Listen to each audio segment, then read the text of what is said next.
without a doubt. So Robbie Well, Capito went down. There was my first one out the window. well, we're live, Mike. So we'll start off with with you going out on a limb there, both of us, as a matter of fact, because I co-signed it real quick, and Yeah. in Robbie Capito going deep, and he was one of the few that I guess I would go and consider an upset, but there really wasn't very much in this final 64, Mike. No, there wasn't much upset in the final 64. I mean, certainly Torsten uh, beating Sanchez Ruiz would be considered Yeah, a fairly significant upset. I mean, Sanchez Ruiz is kind of a sexy pick to go deep. Been playing great. Torsten, he certainly still has the ability and the firepower. But you expected in a race to 11, 9 ball that Sanchez Ruiz would have a good shot, but Torsten had him down, um, big.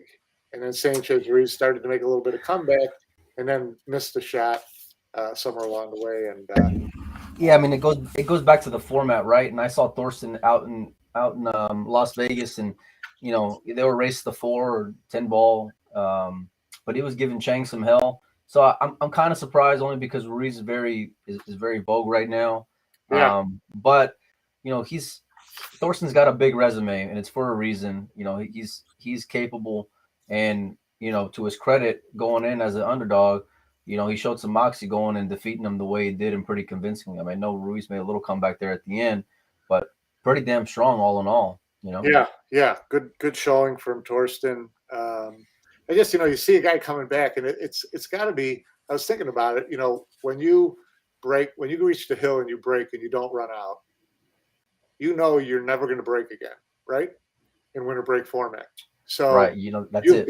you've got to just sit in your chair and just wait and pray for another shot at the table, because you don't have to get back up. It's got to be a kind of a sick feeling when you see someone start to put 2 or 3 together on you. Well, You my know, man Oscar would know about that, because that for me was the gut wrenching match for me, and yeah, he was down something like 8-1 to Naoki Oi, comes back to make it 8-8, goes ahead and gets up 10-8. 10-8, Yeah, um, and then oh god, it was just so gross. I'm getting updates by Nick, as the match is going on. My buddy Nick DeLeon out there, and he's giving me play-by-plays, and I'm sweating, and I'm waiting. I'm seeing the little dots in Facebook Messenger, Mike, yeah, yeah, yeah, and I'm like, hit send already, hit send, because I need to know what the hell's going on. Is he yeah. is he out? Is he on the one? What's going on? And I think Oscar said his last break, he got kicked in the side, and then he never Right. got up from there. And I know Yeah, that last rack, because I was able to kind of catch a glimpse of it. Um, there was some sloppy positional errors, shot making, but Naoki got it at the end. But it was pretty gross, man. But Oscar's not one of these guys where he can go and take like moral victories like that. It's tough to kind of get him off the ledge, so to speak. yeah. But for me, being his friend, I want to be like, you showed a lot of heart. You did great, and take the positive out of it. Yeah, I was thinking He's, about it in the last few events, Mike. He's played like Filler, Victor, Oi. I mean, just like machine after machine after machine, yeah, going back to the international. But yeah. anyway, And he's been around too long to take moral victories. It's he's yeah, had too yeah. many moral victories But I over the like that about years. him, right? Because he doesn't BS it, he doesn't sugarcoat it. He's not going to go and give you that rah rah rah kind of deal. Like he expects W's, and when it's not there, he'll let you know how disappointed he is. Yeah, yeah, no, it had to be a crushing loss for him. I mean, to make that comeback and be breaking at 10-8, you couldn't ask for more. And he said he had a good break, and all of a Right. sudden he gets kissed in the side. And It's, who it's knows? pool can be so brutal, Mike. You don't shoot again. You just want to go jump out a window, I'm sure. Well, So like yeah, it's rare that you see that though in these type of events where like once you've gotten there right after being down, that it rarely just happens where you break and run on the hill. Like there's always drama, and it amazes me because especially with the template, you think everything's gonna kind of be somewhat automatic, but sports are just funny like that, and it's never routine. It's never Monday. It's always like a Saturday night at 2 a.m. It's wild and crazy, and yeah. anything can go and happen. Um, It's never but easy. It's never easy breaking it hill unless it's your opponent. Then they no, always seem to no. get a Cosmo. It's just Yeah, no doubt, man, no doubt. It's part of sports though, and like you said, Oscar's been there long enough to kind of be able to roll with it, And but I'm watching I'm watching him down 8-1, and I'm just like, well, F it, it is what it is, great tournament, and then it's like 8-3, 8-5, 8-7, he's 8-8, and he's breaking, and I'm like, but Mike, yeah, exactly, This could happen. but a race to 11 winter break really makes for amazing swings like that, though, because even if you're like 10-6 or something, all you need is a shot. I was there during Right. Shane and Dennis whenever they played their marathon match the first time. And, when that winter break format, I know it was not on the spot and they were gambling, so it's a little bit different. Yeah. But my point is like all you need is a shot. And if you can go and string packages together, which you can in winter break, roll the dice. Let's go. Yeah, absolutely. And that's why I was saying that frustration of not running out when you reach the hill, knowing that you're not going to break again. So you've got to get a favor somewhere along the way, and that's got to be Yeah. an awful feeling when you're sitting in the chair, especially Right. playing top players in a 9-ball template rack, one on the spot, break and run out type of situation. So. Yeah, that was a hard one. We're talking about upsets. Kachi goes down. Yeah, So that was surprising, right? I know. I know. I didn't expect it, and I'm certain. I know you didn't go and expect it. No. It was.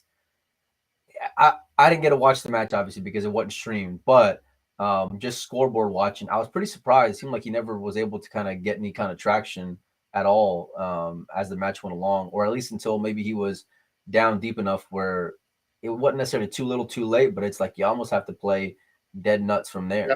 Yep, yeah, you do. And he was in that top quadrant that's so heavy with talent. I mean, Right. there was Kachi and Ocean and They're blowing you up, Mike. But you um, know what, Mike? This is Shane, hey, Sanchez Ruiz. They were all in that bracket. Darren, that's what I was about to say, Darren. Mike. You know what that gives me? That gives me hope for my man Daz. That gives me a little thread of excitement that this may be his time because him Darren facing Kachi, that's difficult. It's very, very difficult. I like Darren's chances against Loho Sum, and obviously he can play if you're going and beating Kachi. But I don't know, man. It's like funny things going to happen, and maybe Darren can kind of get on a bit of a roll here. Yeah, well, he played great. He played great against Kaplan. I watched a lot of that match. He did play great. He played great. He doesn't waste any time, Mike. Yeah, no, he's on a pretty good roll right now, and if he can get past Loho Sum, then you might be looking at filler against Daz, which would be great. Yeah, man. And then you could be looking at the winner of that place facing Albin possibly. So some good stuff coming out of that quadrant of the bracket for sure. Some great matches going to come out of that. We'll do a timeout here for just a minute because we'll let anybody in here. Evidently, my man. Hey, it's nice to meet you, man. What's your name, buddy? I'm just wondering, like, I haven't seen you in a while. Tell us a little something about yourself. Yeah. Tell me what's going on, guys. Keep a working man up to date on what's happening. I called. Did I not tell you, Mike? I called Joey. I know I told you that. Hold on. Let me see my missed calls. No missed calls. Sorry. Are you kidding me, Joey? Are you serious right now? Look, I will show you. You're worse than Tina. Hey, I don't know if you guys. I only have one thing to contribute to this conversation. I don't know if you've already talked about this, but man, if Shane wins this world championship, he's going to earn it. Well, if you look at Shane. Just that one bracket, just this quadrant of the bracket. Yes, it's just sick, ridiculous, right? Ridiculous. It really is. And the good news is, who's Jason's playing co, right? That's a juicy matchup, boys. So the good news for Shane is he doesn't have to beat both of them. He'll just have to beat one of them if he wins his match against Mika. Yeah, but Mika. Shane didn't look the sharpest, though. I'll tell you that. No, he didn't. He He mentioned in the post-game comments that he's just not comfortable. He's not comfortable with his break. He just, he's a little bit unsure of himself right now. And he said he needed to go step off to the side and get his mental game back because, he was getting Lofty was outbreaking him for sure. he was just sticking to cue ball and getting nice position on the first shot. And Shane was really struggling. He had some tough. You don't hear that a lot, though. You don't hear so and so is out breaking Shane Van Boning. No, Like not too often. hardly at all. There's not Yeah. many guys, if any, that you can go and put in that sentence. But you know what? This is the thing, and you can go back and look at every, or at least the last few World Championships, even with Wojcik. There's times in the event where you steal one, you get away with one. Maybe you had no business, or you weren't playing your best, but you end up just crossing the finish line. And what ends up happening is better and better and better and better, and you can maybe say that about Shane.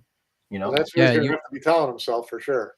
Yeah, you want to peak at the right time. Like I noticed Darren had a post where he must have played perfect. He won 9-2, and and so if that's the best he's going to play in the tournament, great. But you got to kind of build onto that throughout the event. Yeah. Right. Yeah. Yeah, and they seem to run hot and cold from one match to the next on breaking perfect or struggling or one thing or another. So maybe he got the bad match out of the way and he'll be dialed in from this point on. I mean, the one thing that I like about it is that Shane can always fall back on his ability to go and muscle it if all else fails. Like, he's got a lot of knowledge when it comes to breaking 9-ball, but if the wheels come off, his timing with that break can be something spectacular, and where he's just going to say, you know what, I'm going to go play pool. I'm just going to crush it, and wherever it happens, I'm not going to try to control the one by the bottom left. I'm not going to try to just fade the side pocket. I'm just going to go out there and I'm going to play pool, and I'm going to give it hell. And, he can. Yeah. Yeah, I'm just going through the brackets right now. Looks like, Shane is the last American left, right? Last American standing. Yeah. Shane Wolford was up early in his match, and Masato pretty much took over the second half of that match. Nick De Leon was even up with Albin early on, and then Albin halfway through. Yeah, halfway through. And kudos to Nick and Shane. I'm proud of both of them. Those are no scrubs that they were up against in this round, and there's really not any scrubs, in this event, in a World Championship in the final 64. But Nick, when it was 6-6, I'm not gonna lie, man, because I got up early. I've been up, boys, since I've been up since like 3:30 Central. Because once I was up, I was like, if I go back to bed, there's no way I'm gonna be able to get back up again. And then I messaged Nick, right? I said, how are you feeling? He said, I'm good. I said, you're about to start, right? And he said, no, we got another hour and a half. And I'm like, what the, an hour and a half? Well, what are you talking about? Hour and a half? But as it go, it was like 5-3 Nick, and he had a chance to go and make it 6-3. Missed the big 9-ball. You a guy like Albin, you have to put him away because he's not going to put himself away. He's not made like that. He's not going to go and he's going to go, like me and Mike were talking about before we jumped on. He's one of those players where if you give him an ounce, he's going to go and just, once it's crunch time, he's going to run away with it. Yeah. What did that 9-ball look like that he missed, Mike? Was it tricky? No, from what I understand, it was straight in, or like something pretty routine that Nick should have just bared down and put away. I could be wrong. And we try to have Nick on, and we still might. Him and Oscar and a few other guys went to go grab something to eat. We were trying to get him on, but I didn't want to, push it to go and get him on while they just got done playing. So. Oh, you reached out to them. That's nice. This he's got some. Oh, Mike, he's trying to put me on tilt, Mike. He's trying his best. Fight nice, kids. Yeah. Well, there was some other matchups that were pretty juicy, boys. Wojcik, is continuing his run from the World 10 ball, going deep, taking down Baser, which on paper I like Wojcik in that matchup, and he delivered. I don't want to say it gets any easier when it comes to Dimitri Jungo because he played great in the World 10 ball championships, and he came back on Fortunsky. Fortunsky was up pretty big in that matchup, and he came all the way back to go and win Hill. So that'll set up to be pretty great. And right below that, Max Lechner came back after being down, I think something like 8-6 to Dennis Grabe, and ends up winning 11-9. So, and that for me, and we talked about this yesterday, Joey, because you never answer your phone. But that was the one. That was one of the matchups that I really had a tough time with, because logically I couldn't go and say this person's playing better than that person. Right. So we try to like just nitpick in the moment. But kudos to Max, man. He when he's playing great, he can be a phenomenal player. Well, that was a good first round matchup, because they're so good, both of them, player wise, and, Right. and they're so even head to head. And really, if you look at that quadrant, the winner of that match is one of the favorites in that quadrant, right? Yeah.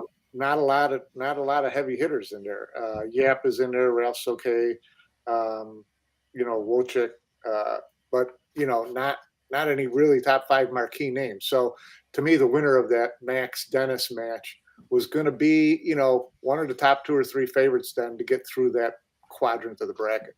You got to like him against Petri. I know I do, and I know Petri can play solidly. But Max has been going deeper more recently over the last couple of years. But I'm with you, Mike. I like Max in the next one. I think Wojcik could go and give him a little bit of hell Sure. if he does go and make it that far. But I like his chances to go and get to the final eight from here, just from Fate and Dennis alone. You know. Yeah. What did you guys hear about the Kachi match where he lost to some? Did you guys hear anything about that one? I didn't Oh, see much of the game by game, but it seemed like there was never a point where you saw the score change 3 or 4 games in a row in Kachi's favor. It was always chasing. It was always get one back, yeah. maybe, that type of thing. So apparently, he was never able to really string 2 or 3 together at a time, and just could never catch up. Well, it's like even if they're not marquee names, they can all play 9 ball. We saw it in Yeah. Shane's match in Byram Lofty. I'm not saying he's a slouch, but Shane was a big, big, big favorite in that matchup, and he gave him all he can go and handle.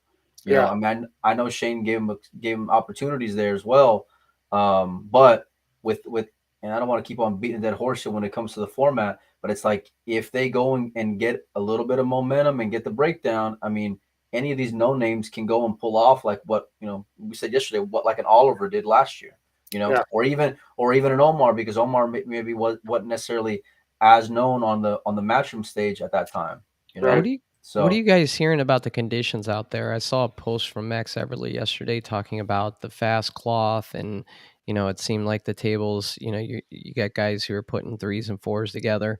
Um, what are you guys hearing about it out there? Is it just the conditions are playing pretty favorable, and you have to be kind of aggressive, or what are you hearing? I have heard that the tables are running fast. That's the one thing I've seen consistently in comments. I haven't heard a lot of complaints. I haven't So, either. yeah, Yeah, I haven't heard anyone go and complain as far as the way that the tables are playing at all. I mean, if you're going to a matchroom arena, you ought to know what to expect by now. And if you don't, well, welcome, because this is just how it is. Now, what I have seen a few times is like in that Masato match, I saw him spear a ball into the rail a couple times, maybe like a diamond up, and it's still going in. So it's still playing pretty generous right now. Even though I think they're playing on 4 1/4, it's still playing a little bigger just because of the balls and the cloth right now still. But as the event continues to progress and we're going to continue to see it, balls that maybe go in the first couple of days aren't going to be going in the next couple of days. So you got yeah. to play more pure. I think I saw the same shot you saw where he snuck past the ball down the long rail into the corner pocket and just kind of rolled it in nice and slow, and the pocket seemed to accept it pretty easily. Then I saw Yeah. some other guys hit balls that looked like they were pretty dead straight, and they just kind of rattled and sat on the ledge. So um, it's What it's been a few and peppered throughout matches where guys are overcutting balls, and I'm thinking there's no way it's going to go in. And I mean, obviously they know how to hit the ball to make it be more accepting. They know how to right. how to how to Extremely. hit how to hit the object ball, because there's a skill in that. But I was just a little bit surprised.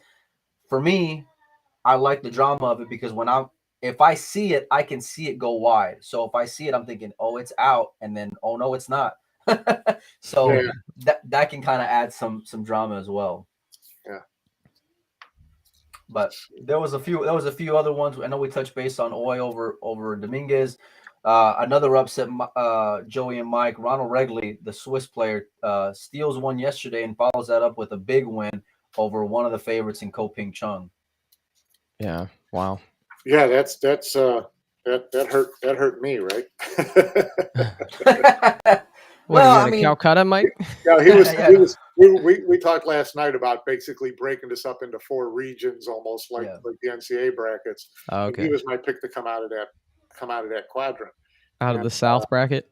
yeah, yeah. out of the South bracket, and Uh, he didn't make it out of his first match and got beat for relatively handily. So um, now I kind of like my Canadian guy John Morrow. How can you not, Mike? I mean, well, Kazakis and that's they're two buddies there. They're matching up. That's going to be a good match. And Mario looked good. I if don't know if you Mora boys does saw it. advance, he'll have a test with either whichever of those comes out of there. That's for sure. Yeah, Just saying something about the Co brothers. We had them on the show out in Vegas. Man, they were fun. They were really cool. The language was an issue, right? It was a little hard with the Mm, translation, and mm, but you could just tell genuine, fun, happy, awesome people. And but it seems like they're a little bit struggling to get their footing now that the world's kind of opened back up. They're back in the right. United States. They just didn't seem like themselves at the table. Would you agree with that, Melina? 100%. I mean, and you could chalk that up to, COVID rust. I don't know if that's a thing or not, or even a phrase, but it is now. Or you can chalk it up to, you know, not the best of conditions out there in Las Vegas.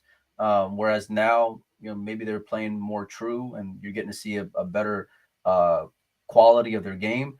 I don't think there's any shame in losing right now, because I think just getting to the final 64, given the amount of time that they've been off, is a success in its own right. But yeah, I mean, listen, Big Co's still in. He's fighting Jason next. Little Co losing the way he did, and I think he was down something like 10-1 or something. So, there you can take positives off of things like this. And we talked about. Well, I don't think we talked about it on air, Joey, but I asked Big Co, and we are going to go and see the Co brothers together. Ko Ping Chung, Ko Ping Yi. They will be representing Taiwan in the World Cup of Pool together. So we will be seeing them very soon, and I yeah, know I'm pumped about that. Yeah, yeah. and Han has advanced. He's going to play Thorsten Holman. So two of the three are still in it. I wasn't being critical of them, just saying that it's probably just taking them a little bit of time to hit their For sure. stride now that they're Yeah, back traveling again. yeah, Yeah, I think that's fair though. No, I mean, all things Yeah. considered, yeah. and Sure, of I course. don't know what to make of Copenhagen's game. It's so I've only seen him play, but a limited amount, so I don't know how to quite peg it. That Thorsten matchup for me is very intriguing because I mean I think that Copenhagen has a very high ceiling. We know what we can go and get from Thorsten. I don't know, Thorsten flip seems the to be coin, playing well. Thorsten's right? had some good wins in this Yeah, tournament he sure already. has. He sure Yeah. has. So yeah, that should be a good matchup. It'll be interesting to see, Yeah. who holds form going this deep. I'm looking at this matchup with Conrad and Naoki Oi. That should be an interesting matchup. They're both coming off a Hill 11-10 victories. Right. Um, Oi beating Oscar and Conrad beating Yeah. Majid. So it's going to be really interesting. And the winner of that is going to get the winner of Niels and Chang. So Another good matchup there. yeah, Fantastic this is matchup. like a pool fan's dream, right? Every there's intriguing matchups in every bracket, and then there's intriguing, advancing matchups, Right. depending on who wins. It's Well, really cool. Well, let me. the most dangerous thing you can do in this thing is look at these sheets and look one match ahead of the next one because it's going to change. That's right. Yeah, There's going to be boy. someone who's going to upset the apple cart, and Well, throw your bracket let off the let me way. ask you, boys, because we've seen it when guys come off of exhausting emotional wins, right, where they scrape by. Oi coming back after being up, Conrad, battling with Imran. Congratulations to Imran on a great tournament, but Conrad was supposed to go and get there. Um, who do you think, and I guess why would you make one a favorite over the other? Like, who do you like to get past in that Oi Conrad matchup? Mm. I Well, like I like Roy. I'm with I, you. I just think that he's what He's he showed battle me. tested. Yeah, what showed me last year is that he's not afraid of the moment. and he gets in there and he can be down and he can come back and he can be up and he can not lose his nerve even though someone's coming back on him and whatever. I mean, to be up 8-1 and then down 10-8 and run the last 3 racks, there was a lot of heat on him to come through and run those last 3 racks, right? Because you blew an 8-1 lead. So I just like his I like his demeanor. Conrad's he's a great player, and maybe he's the next Polish player to make that championship match. I mean, they seem to all of a sudden be starting to hit that stride that we all knew they were going to hit, and maybe it's next man up for the Polish team. But if I had to take a pick in this one, I'm going to go with Oye. Yeah, that's where I'm going with it, Panozzo, is I like Conrad, and I think seeing his counterparts from Poland break through in Las Vegas, I think he's got a really good opportunity to go deep, really deep in this. Yeah, I'd love to see it. Great kid. Yeah, great player, and he had that one match in Vegas against somebody that he beat pretty easily that kind of tuned him up, and I think really got him ready for the World Championships. Well, he's been pointing to that ever since. He was shaking like a leaf. If he wins it, I'm gonna message him and say, "Give credit to Joey Ryan in your acceptance speech." If he ends up snapping this one off, when you interview him for Billiards Digest, when you interview him for Billiards Digest, make sure to ask him about that match in Vegas and how that changed everything for him. I refuse to interview him for Billiards Digest because I don't want to spell his name that many times in one word. Copy paste, Mike. Copy. My copy paste still wants to autocorrect. Yeah, that's true. I'm with you. I'm with Panozzo here just because of Oye and his seasoning over the last year. Conrad, he's capable, but he can get on tilt sometimes too, and he can find himself getting frustrated where I think Naoki with his disposition, his attitude can kind of just be, he more free, and kind of let things go. But either way, it's a heavyweight, and really a lot of them are in this round. Right above them, it's Niels Fine and Cheng Jin Lin, and you want to talk about a savory matchup, boys. I don't know how it gets much better aside from Ko and Shaw with these two. Yeah, no, that's going to be that's going to be a great match, and that for the SVB fans, if he can get by Mika, you got to think that whoever comes out of that Ko Shaw match is going to have been through a war. So it might be an opportunity to take advantage of someone who's a little bit beat up, tired. Although that wouldn't be until tomorrow, correct? Yeah. This will be the last match of today. Right. So you have a day rest. This will be the last round. But I'm gonna go out on a limb. I like Jason, and I like Jason comfortably. And he just seems to be hitting on all strides. And I'm not trying to go on not Ko, but it takes time to get in rhythm. And talking about what I just brought up a second ago when it comes to Cheng and Niels, Cheng's already been playing pool now for a few months, so he's not dealing with any kind of COVID rust right now. Right. So I'm curious to see how that matchup's going to go. Whereas Big Ko, Jason is firing, boys. He's hitting everything. His break's great. He's running out great. He's not making mistakes. He's playing amazing pool right now, and I really like him in that matchup. I don't know why. Speaking of that, somebody mentioned in the comments, what was that whole controversy yesterday about like some Jason fake news? Tell me about it. What happened? Because I wasn't following it. It was a fake news post that someone threw up there insisting that Carl Boyes had posted on Facebook that Jason Shaw was disqualified for the tournament for punching Tyler Steyer. Somebody just invented that? Absolutely. 100%. Look, this is a sign, Panozzo. This is a sign that pool is starting to make it. When you're getting fake news stories about pool, I mean, this is it. We're gonna have like Billiards Digest and then competing, media about it, and they're gonna be like on one side and the other. There's gonna be fake news coming out. It's gonna be great. Yeah, well, I can publish fake news with the best of them. So I was scrambling. Give me a little running start, and I'll take off. Oh gosh, it was the highlight of the afternoon, that's for sure. And I was scrambling because Jason would have been a top, or he still is a top, probably 3 or 4 favorite to go and win the whole event. And I know Josh is in that mix. And speaking of Josh, he dodged a bullet today, boys, because Sanjin gave him all that he could handle early on in that matchup. Yeah, he did. Yeah, Sanjin looked really good early on. Had a lead. I think maybe 8-6, something like that. I know 6-4. That it was pretty Yeah. tight.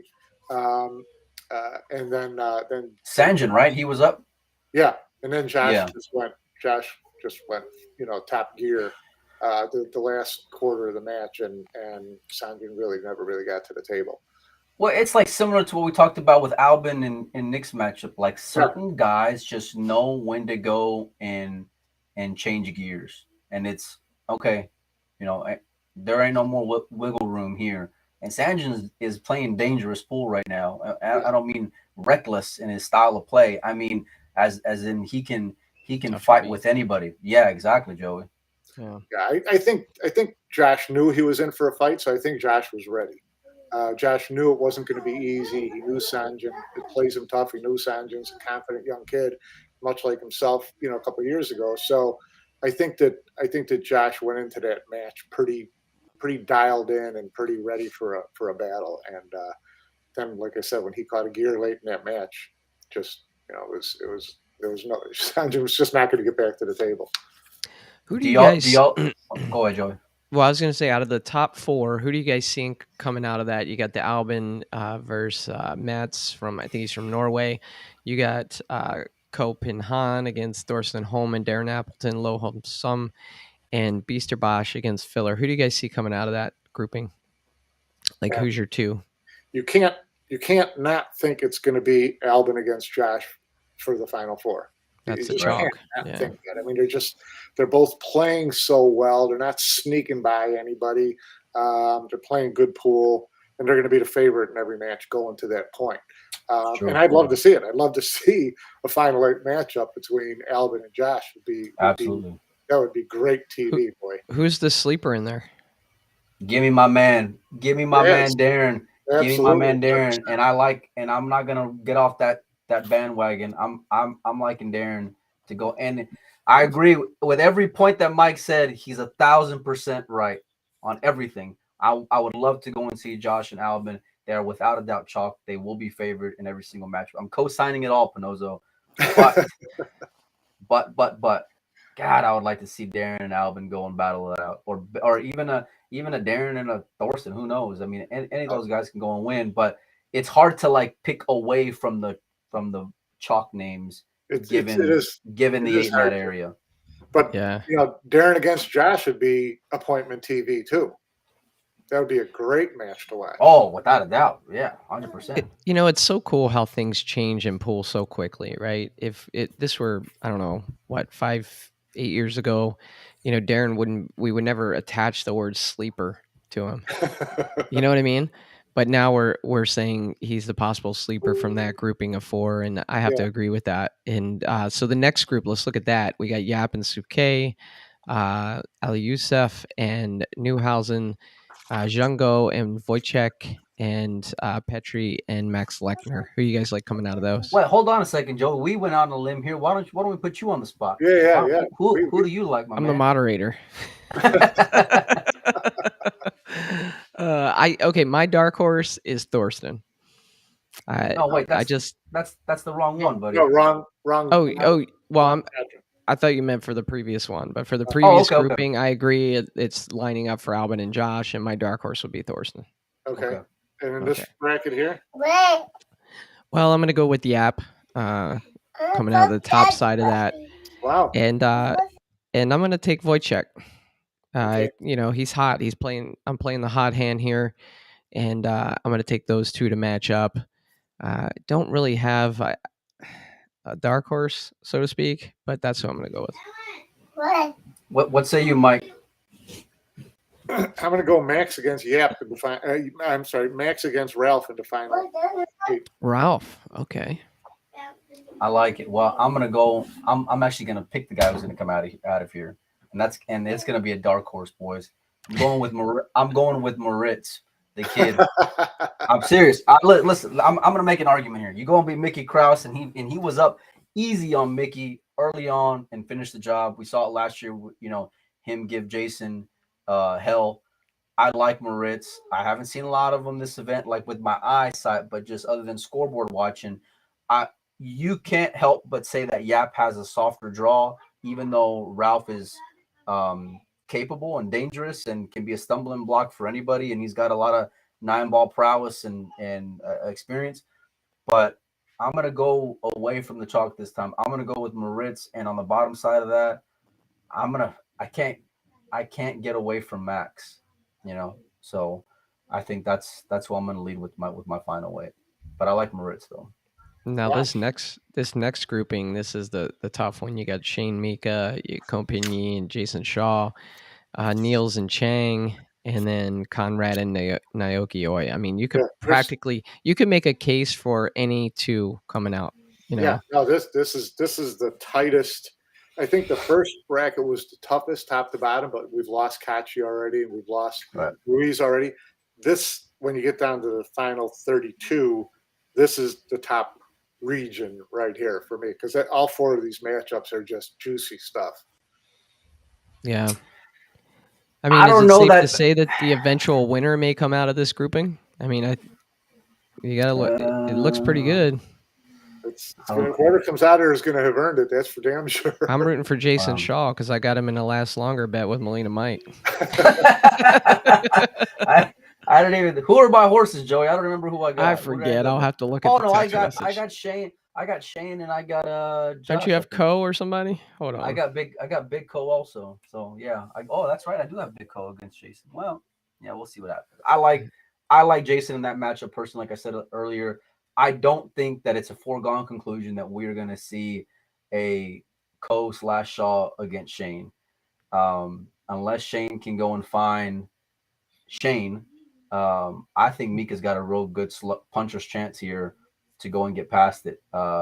He's got this style of play that I think can put anyone on tilt just because he's very powerful and he shoots at everything and he's aggressive. And he seemed like he was in a dogfight. Where did Joey go? He was in a dogfight on his own against Bader. He was up, he was down, and then ended up pulling away from it.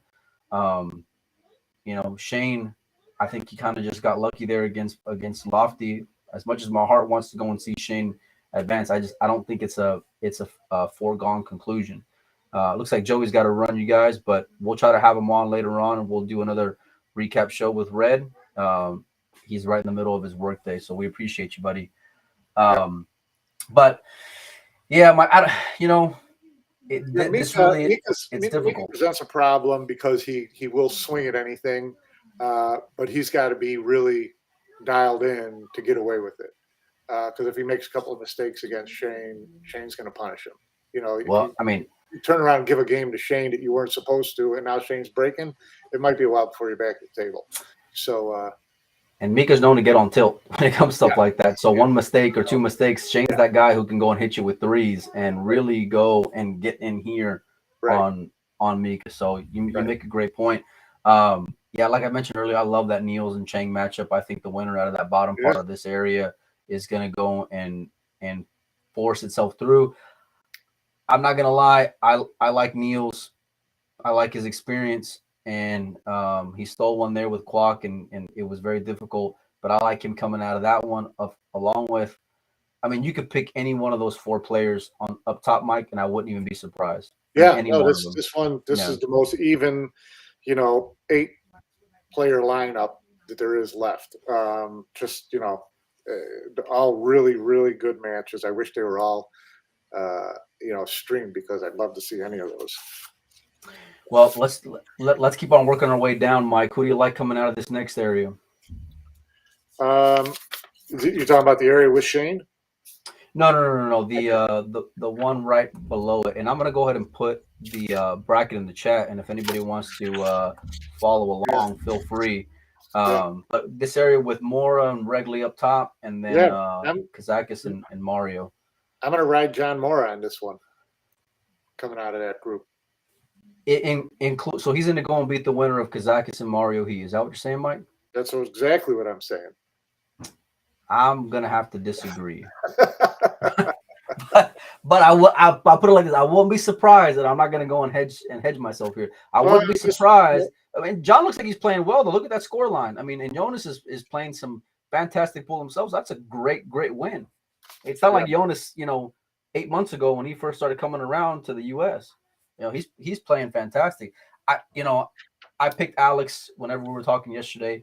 I'm not going to get off it. Although I will say this, Mario started off in a hole against Pia 2-0. And then after that, maybe once he tied it up a little bit thereafter, he looked about as smooth as butter, Mike. Yeah, he did look really, really good. He looked really good. Yeah. But he's going to have to look at least that good to beat Kazakis. And then, I just, we'll see. We'll see. I just, John made a run, a nice little run last year at the U.S. Open, I believe it was. And I just like his game. And I root for him because I think he's a great kid, good player. He's always kind of been in that, he can get to that 8 to 12 spot, Right. pretty consistently. So, do I think John Moore can win the whole tournament?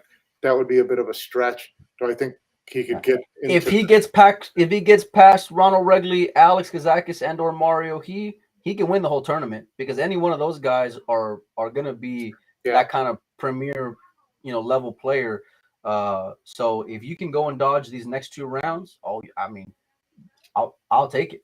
And not just that, but if he does go and get past these next 2, I like him against anyone underneath him, Mike, in that bottom area. That includes Chen, Oliver. Oliver's tough, but Omar and Masato. But that bottom part is for me, for my money, Mike, it's real soft. Yeah, well, I thought you were going to be high on your guy Oliver.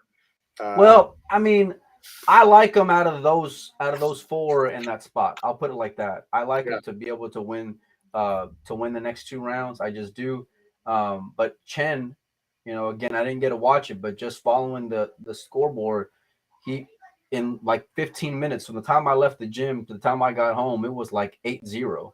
So, that tells me that he put something together pretty special. Yeah, right. So, but either way, we're going to get down to, what is it, Mike, the final 16 today? We're going to get down to final 16 today, and then from 16 to 4 tomorrow. So, just nothing but appointment TV from here on in, right? Well, let me ask you a question, Mike. If you had to pick, either you're going to get Albin, Filler, Jason, and Shane, right? You get the big 4, or the field. Who are you going with? To win it all? To win it all. I'll take the big 4. Man, you're becoming more like Telfer every day, Mike. No, this is I'm just kidding. This is a gamble. This is a gambling question, and I'm looking at the field. I think there's going to be some sneaky people who get in there. I think 2 or 3 of those 4 are going to get knocked off by someone you didn't expect.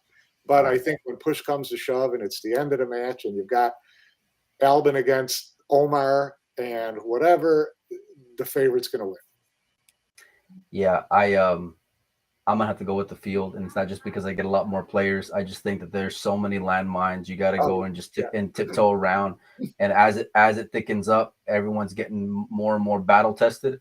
I don't think names matter so much whenever you're hitting your guy with 4s or 3s. It's tough. It really is. And I would love to go and see any one of those 4 guys go and win a world championship again. Any one of them, Shane, Josh, Albin, or Jason. I just think it's a lot to go and fade here with this level of talent in this field. It is. I just think one of them will get through. I just think one of them will make it through, and that's all you need if you got those 4, right? You just need one of them to get there. Yeah.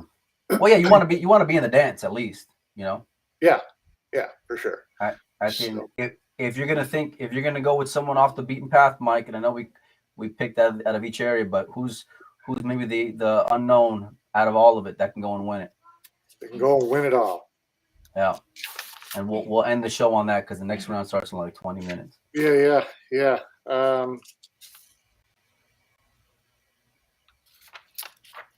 My man's thinking over here. I'm going with Darren. It's a tough call. I'm looking at these final 32, and I'm like, okay, I'm not going to pick somebody completely out of the blue. But you're looking at that kind of guy who you might think would be that, 5 to 8, to 8 to 12 type of guy who all of a sudden hits a gear and wins. I was going to say Wojcik, but he's obviously playing great. Pool. Yeah. And but that would be a stretch, though, Mike. 2 world championships in a month would be asking a little bit much. Mike, it would be in like 2 weeks. It wouldn't even be in a month. How sick would that be? It would be like Little Woo.